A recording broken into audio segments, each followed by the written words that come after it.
Jason? I'd like to call to order the August 26, 2020 Redevelopment Commission. Roll call vote, please.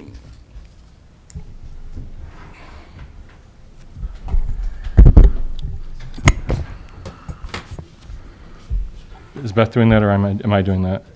Is she, It should be on. Where's Brian? Jason? Wait, let's get, Is Beth on? Beth usually does that, correct? I'm on. oh, Brian, can you hear me? Yes, ma'am, I can. oh, there we go. All right, here we go. All right, Brian Blazak, Present. Paul Panzik, Here. Wayne Pondinas, Present. Gerald Swets, Present. Michael Schilling, Here. James Sakalaris, and Cindy Suze are ex officio members. Craig Phillips, Here. David Westland, Present. and Beth Hernandez, present. Okay, do we have any public comment for the RDC? Is there any written down? We'll take the sheet. None? Okay, no public comment for the RDC. We'll move along to item 5, new business. Last month, we opened up the bids for the dirt remediation work. We went ahead and awarded the bid to Goff for the ground improvement work. Item number B is consider approving the geotechnical pavement corings for Joliet Street. We have received from our engineer Haas. We have, it's going to be in the amount of $6,120 to Advanced Engineering Services. Now, this is to do coring work on Joliet from 41 to Parish Avenue. What they're going to do is core out and see how much concrete we have. This is for the road improvement we have. I'll need a motion for that. Do you want to take this entire recommendation with all the different contractors as one number, or you want to take each one individually? No, we just need the one number here. The other ones were overruns. Those aren't needed. Okay. So you want a motion for $6,120 for AES? Yes. So moved? I'll second. Oh, We got a motion by Jerry Sweat, second by Wayne Pondinas. I need a roll call vote. Mr. Blazak, yes. Mr. Panzik, Yes. Mr. Pondinas, Yes. Mr. Swets, Yes. Mr. Schilling. Yes. Motion carries 5-0. Mr. Schilling, can we go back to A just real quick? Would you mind if Scott Cookta just explains who we awarded the bid to and for what amount on item A, just so it's clear for the public? Yes, we can have that. Would that be okay? Okay. Good evening, Scott Cookta with Haas and Associates. Per the request of the Redevelopment Commission, we sought geotechnical engineering proposals to perform up to 15 cores from US 41 out to Parish to get a better assessment of what's going on underneath that road. We understand that there's an old concrete road and some other base issues, so in an effort to plan repaving of that and making it a long-term success, we need to find out what's going on underneath, so these cores will drill down through from each engineer, an additional fee to do some classification of the soils beneath those cores.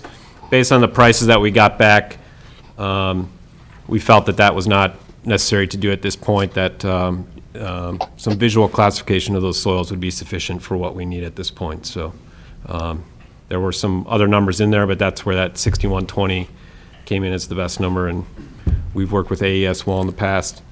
All those firms really we've worked with in the past well, so we recommend AES.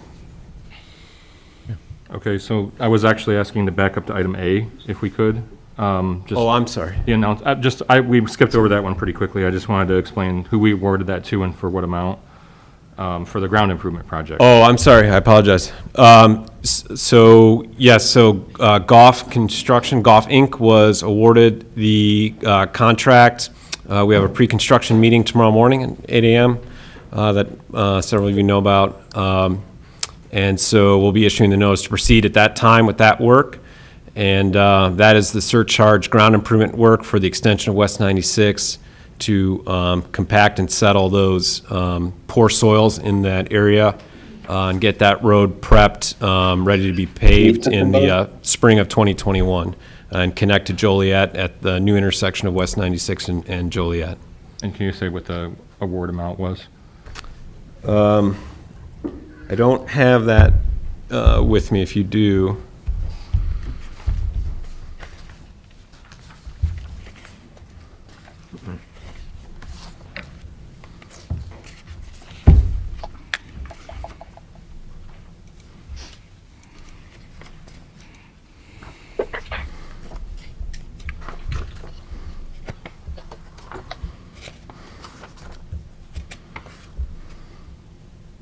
Well, actually, I might, because it would be on the notice to proceed. I apologize. Yeah, I'm looking for it.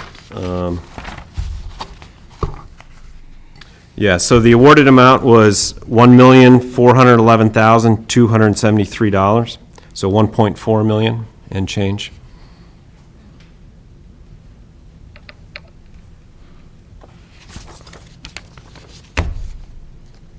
Okay, thanks, Scott. Sorry, Mike, I just That's want to all make right. sure we covered that. Item number C is consider First Group Engineering change order number 9 in the amount of $12,892 for the paving grooving that went on US 41. This was, what they did was they grooved the road surface so you can put the white lines and the yellow lines below the pavement a little bit so the snow plows don't hit it. Now, that's something that's now required by NDOT to do. And also in that is some delineator tubular structures that are going to be placed in the area of Joliet and 41 for the curve coming off of 41 onto Joliet. They're gonna be put on the white line, or they're gonna be outside of the white line? They're going to be outside the white line. Towards 41? No, towards the Towards the property owners, towards the property owner, which is the tire shop there. right? And I got one question about that. Okay? When we planned that, and we have a turn-only lane to go in between Avgo and Shoot Burgers, and why didn't we have a turn lane to go into Mighty Mike's? I mean, it's kind of crazy. The turn lane there was shut off because eventually they were gonna shut off left turns from southbound 41 onto eastbound Joliet. All right, 'cause I know you guys have had that business And- for 60 years.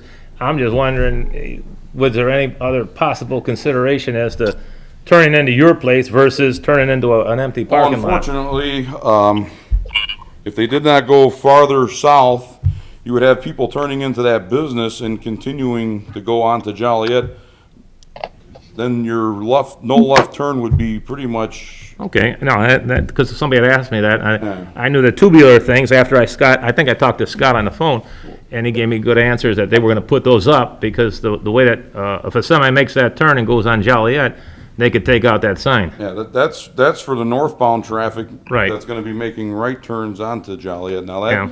that, you know, we'll continue on even with the no left turn concrete divider in there. The reason there is no left turns from just south of Dunkin' Donuts to south of, which was Dairy Mighty Queen? Mike's and into that, Dairy Queen? not Dairy the Queen. Dairy Queen, it's the old Dairy Queen that's now, Oh, yeah. the, It's a home solution. yeah, Home Solutions, they do computer work or whatever, but they do not want the people to make a left turn into a business that can shoot into Joliet, because that pretty much Okay. takes away your no left turn. And then the only other thing, that they didn't put a curb by your place, when I would think that would have been great to have a curb there. And when they did all the planning, I was told that they didn't put any curbs down 41 because the old town council didn't want that, or they wanted to not spend as much money. Well, I'm not aware of why they didn't put curbs in No, I'm or not, not. I don't expect you to be the answer person, know. but I just question that. It would have been nice to have it curbed and guttered. Well, yeah, when I seen the road being tore up like it was, I'm like, man, they're gonna put curbs in, and next thing you know, they're putting blacktop down and no curbs, so that's just a Agreed. question. I had it, I've always had that, so, I'm content now. All right. I need a motion to, I will make the motion to approve First Group Engineering's change order number 9 in the amount of $12,892 to allow Reeve Riley to perform the required pavement grooving and tubular delineation as required by NDOT for the US 41 and 96th Place project.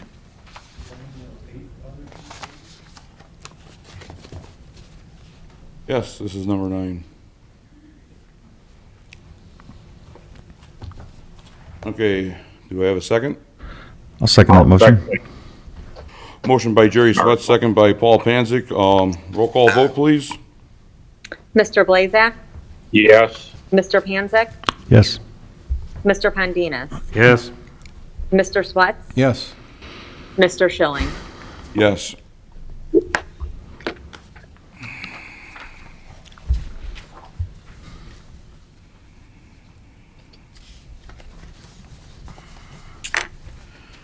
All right, moving right along, any reports, correspondence?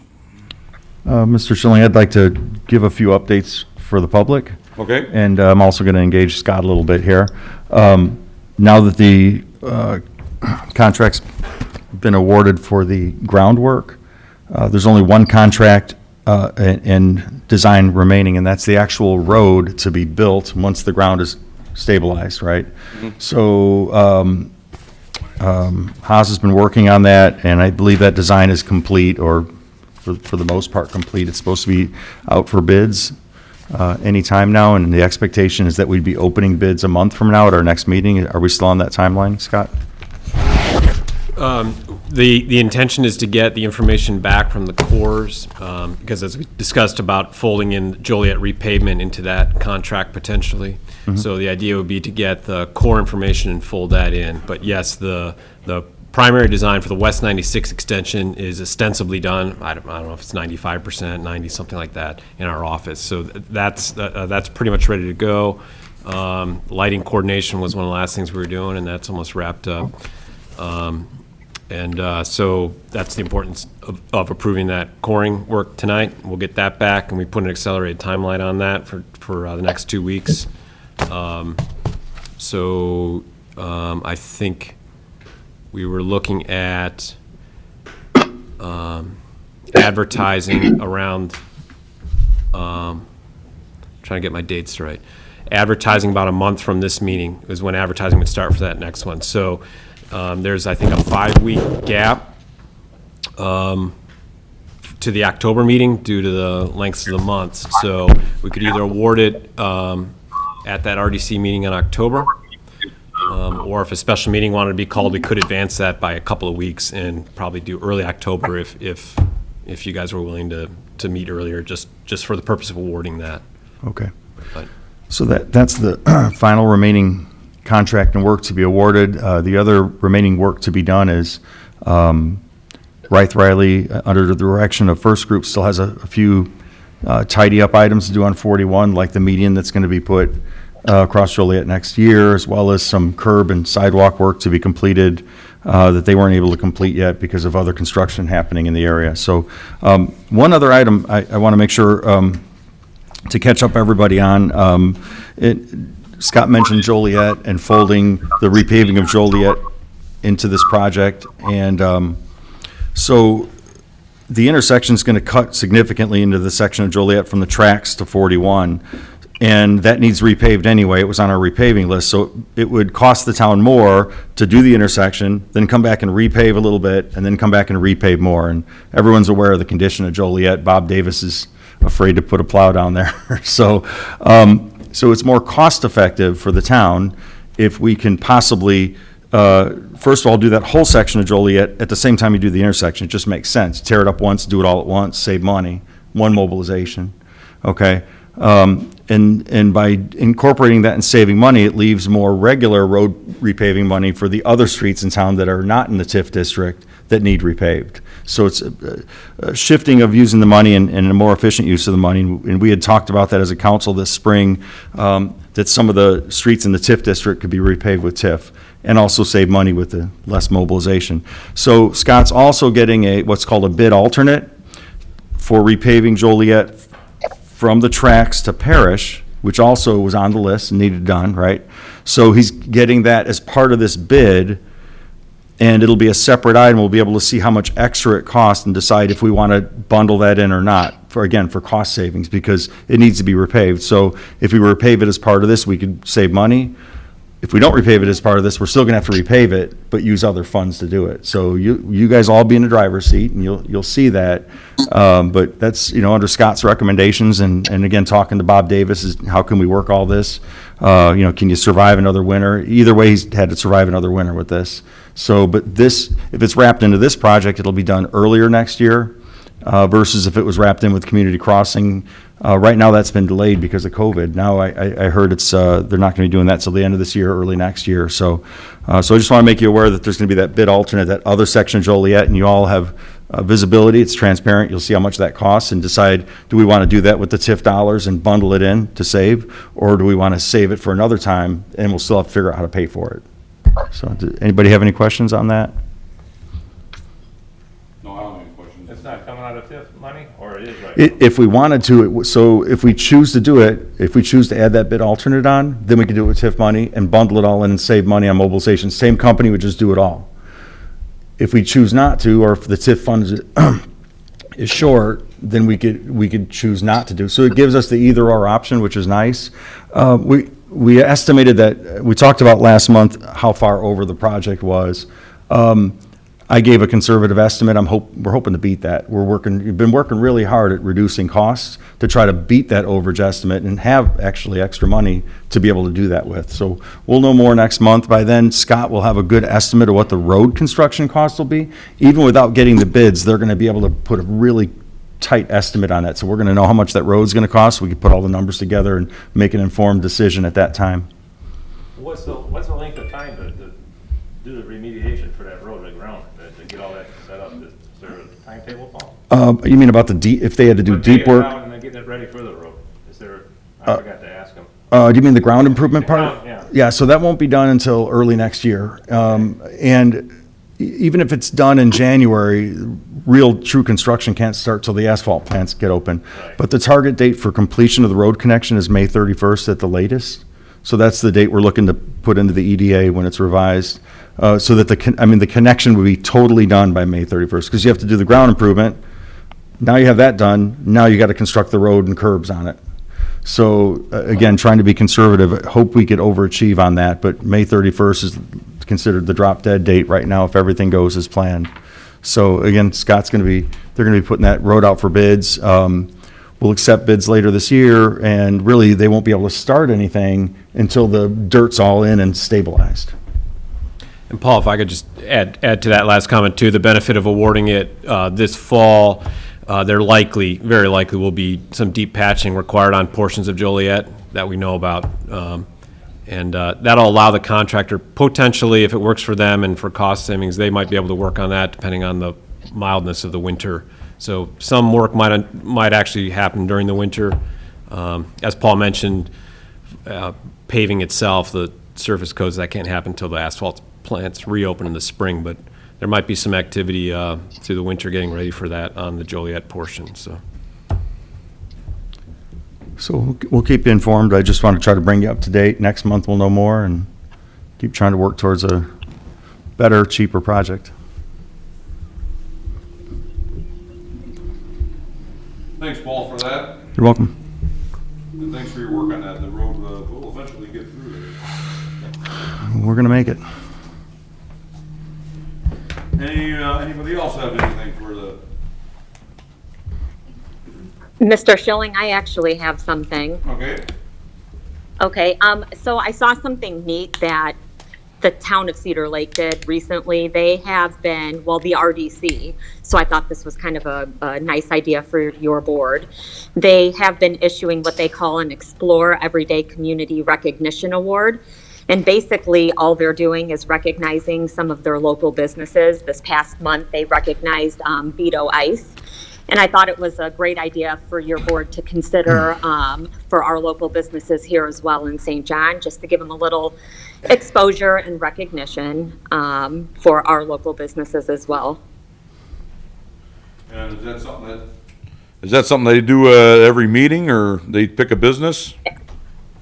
They asked, I saw on one of their social media posts that they asked community members, they said you could email somebody who should be recognized or stop in at town hall with a suggestion. So it looks like maybe there's some community involvement of who is recognized. I don't know how frequent they do it, but it's just a little something for recognition to support our local businesses, and that I thought you guys might be interested in.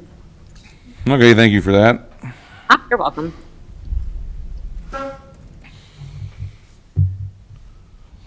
Hearing no other, we'll move right along to payment of the bills.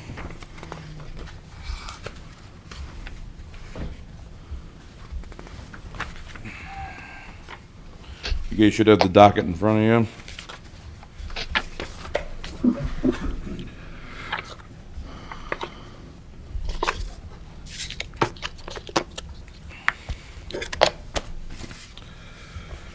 Mr. Chairman, are you accepting motions on this? Yes. Move to pay the bills in the amount of $3,169,000, I'm sorry. Let me say that again, my glasses aren't as good as they should be, or my eyes. $316,912.90. I'll support that. Okay, we have a motion by Paul Panzig, second by Jerry Sweats. Roll call vote, please. Mr. Back, Yes. Mr. Panzik, Yes. Mr. Pondinas. Yes. Mr. Sweats, Yes. Mr. Schilling. Yes. All right, motion to adjourn? So moved. So moved. Second. Motion by Jerry Sweats, second by Wayne Pondinas. Roll call vote. Mr. Blazak, Yes. Mr. Panzik, Yes. Mr. Pondinas, Yes. Mr. Sweats, Yes. Mr. Schilling. Yes.